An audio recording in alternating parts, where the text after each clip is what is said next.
ছেলেদের জীবনটা অতটা সহজ নয়। জন্মের পর থেকে ছেলেরা যেটা চায় সেটাই পায়, কিন্তু একটা ফিক্সড বয়সের পর থেকে মানসিক রোগী হয়ে যায়। কেন জানেন?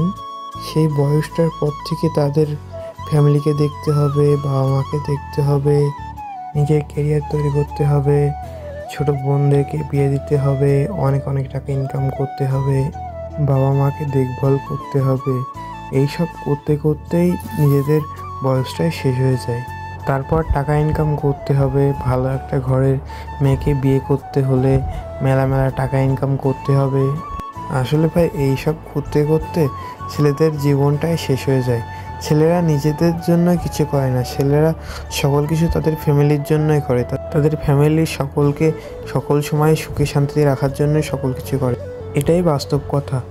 অন্যদিকে একটা মেয়ে রাজকন্যার মতো জন্মায়, সকল সময় রাজকন্যার মতনই থাকে, এমনকি তার বিয়ের পরে এখন সে মহারানীর মতো থাকে। তবে সংসার তো করতে হবে, সংসার করতে কষ্ট হয়, তবে মেয়েদের জন্ম হয় রাজকন্যার মতো এবং তারা সারা জীবন মহারানীর মতোই রাজ করে থাকেন। ইভেন ঘরের পুরুষও তাদের কথা শুনে উঠা বসা করে। এখানে মূল কথাই হলো পুরুষের জীবন অনেক কঠিন ভাই। পুরুষরা নিজেদের জন্য কিছু করেন না, সকল কিছু তার ফ্যামিলির জন্য করেন, যাতে অন্তত তার ফ্যামিলিটা ভালোভাবে থাকতে পারে। পুরুষ তার পরিবারের জন্য, তার নিজের লোকদের জন্য সকল কিছু করতে পারেন। এই জন্য অনেকেই টাকা কামাই করতে করতে শুধু সুগার ড্যাডি হয়ে যান। সো এছাড়া আর কিছুই না। পুরুষ তো পুরুষই ভাই। সো একটা পুরুষকে কোনো সময় অন্য কারোর সাথে তুলনা করো না। একটা ছেলেকে ভাই কখনো তুমি মূল্যহীন মনে করো না। একটা ছেলে যেই হোক না কেন, একটা ছেলে যাই হোক না কেন, একটা ছেলে যাই হোক না কেন, একটা ছেলে মানে অনেক কিছু। একটা ছেলেকে ভাই সম্মান করো।